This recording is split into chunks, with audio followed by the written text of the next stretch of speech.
Assalamualaikum warahmatullahi wabarakatuh. Halo teman-teman, semoga teman-teman dalam keadaan sehat dan masih tetap semangat ya belajar puasanya. Oke, nah jumpa lagi dengan Bu Kingkin dan juga Riri. Assalamualaikum teman-teman. Nah, hari ini Bu Kingkin dan juga Riri akan bercerita tentang sesuatu. Nah, kira-kira Bu Kingkin dan Riri mau cerita tentang apa ya? Rahasia aja deh Bu Kingkin ya. Ya, kita lihat, kita simak bersama-sama ya teman-teman ya. Yuk. Bu Kingkin, Riri mau tanya. Mau tanya apa Riri? Silakan saja. Kan sebentar lagi Idul Fitri nih. Nah, tapi Riri bingung sholat Idul Fitrinya bagaimana? Oh, itu yang Riri bingungkan. Iya, kan sekarang dianjurkan untuk tidak keluar rumah tuh.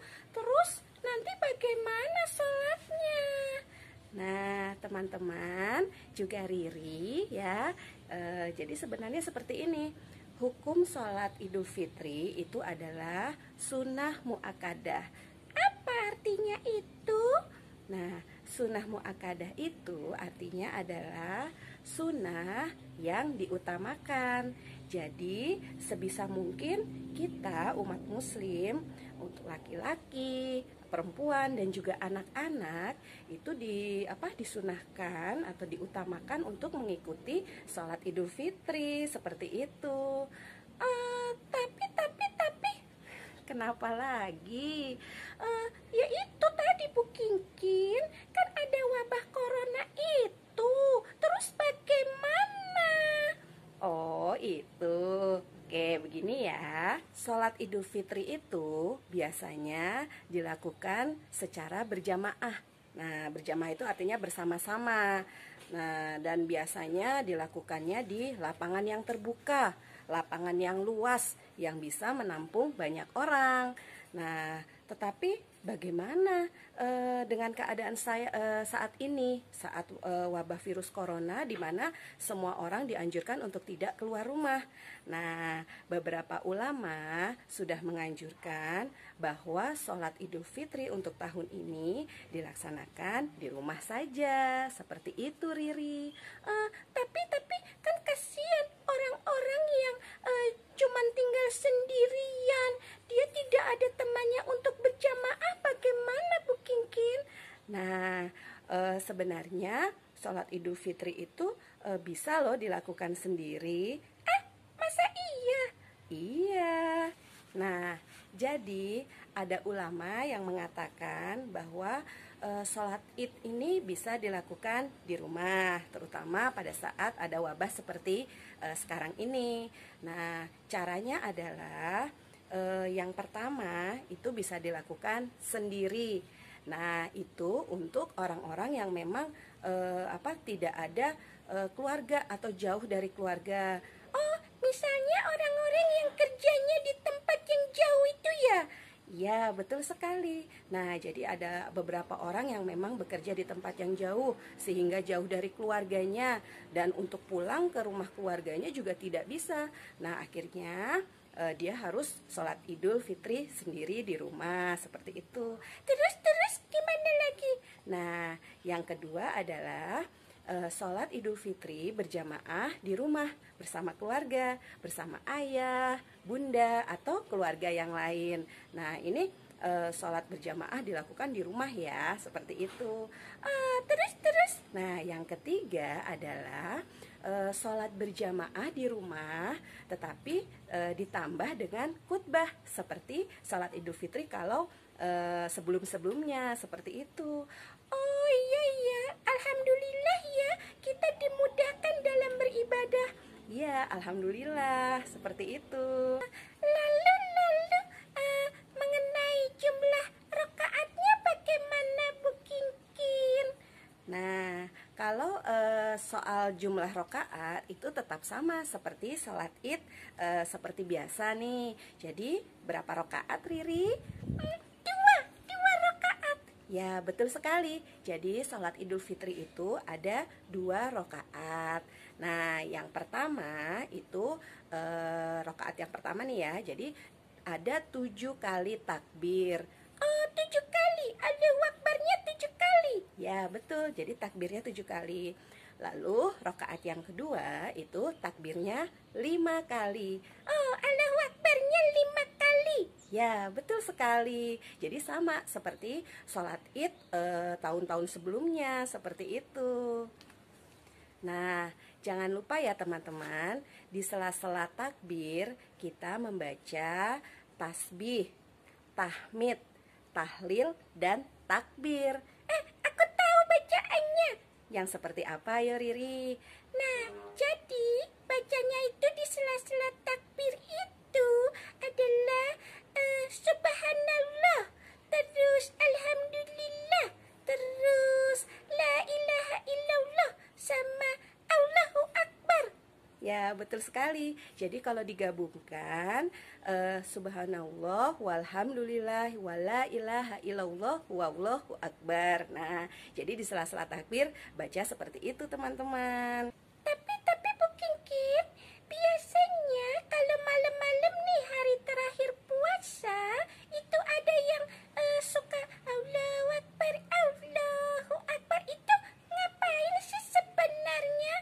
Oh, itu. Jadi biasanya nih hari terakhir puasa teman-teman, itu malamnya setelah sholat isya biasanya itu takbir itu sudah mulai dikumandangkan, dilantunkan seperti itu. Nah, untuk apa ya? Jadi itu sebagai ungkapan rasa syukur kita. Nah, karena sudah bisa menyelesaikan ibadah kita selama sebulan penuh di bulan Ramadan. Oh iya, aku juga sudah bersyukur karena sudah selesai puasa nih nanti. Aku mau puasanya mau tamat. Nah, seperti itu. Jadi bersyukur pada Allah Subhanahu wa taala karena kita sudah berhasil menyelesaikan ibadah puasa di bulan Ramadan, seperti itu. Dan biasanya takbir ini sudah mulai dilantunkan. Tadi kan Bu Kingkin sudah bilang selesai sholat isya itu langsung sudah takbir, dan biasanya terus sepanjang malam biasanya sampai besok paginya. Nah, sampai besok paginya, sampai sepanjang perjalanan kita pergi ke tempat sholat Id itu takbir tetap dilantunkan seperti itu. Tapi yang sekarang kan kita nggak pergi ke tempat sholat Id, kita di rumah saja. Bagaimana itu? Ya, tetap saja meskipun kita di rumah sholat Idnya, kita tetap takbir kita lantunkan sampai waktunya sholat Idul Fitri. Seperti itu teman-teman. Terus kita masih puasa nggak kalau itu? Nah, sudah tidak puasa lagi, kan puasanya sudah selesai ya teman-teman ya. Tapi jangan lupa sebelum sholat Id mulai, kita sebaiknya dianjurkan untuk makan terlebih dahulu, seperti dikatakan dalam suatu hadis bahwa Rasulullah itu juga memakan beberapa butir kurma sebelum berangkat ke tempat sholat Idul Fitri, seperti itu teman-teman. Jadi kita makan dulu ya sebelum sholat Id supaya itu menjadi tanda bahwa puasa kita sudah selesai. Oh begitu ya. Makan banyak boleh nggak makan banyak? Nah, sebaiknya sih tidak perlu terlalu banyak dulu makannya, nanti ketinggalan sholat Idnya. Iya betul ya. Nah, Riri, Iya Bu Kingkin.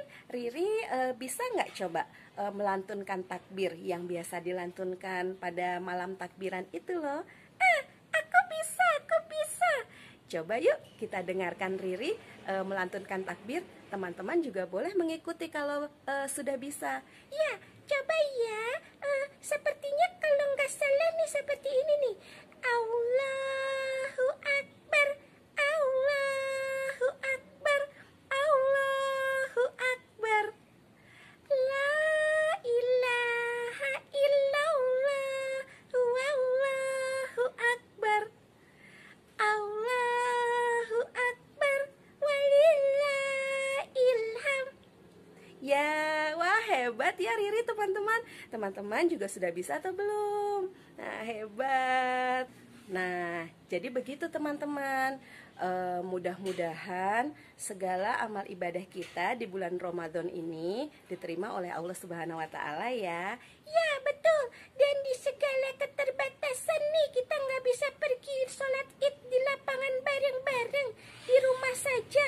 Tetapi Allah tetap menghitung ibadah kita dan kita mendapat pahala. Amin.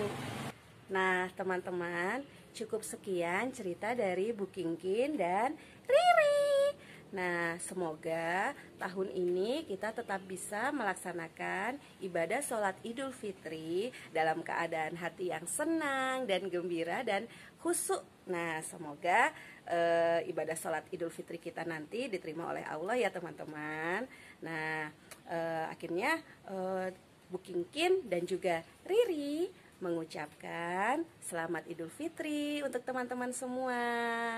Mohon maaf lahir dan batin. Wassalamualaikum warahmatullahi wabarakatuh. Dadah, dadah. Assalamualaikum teman-teman. Dadah.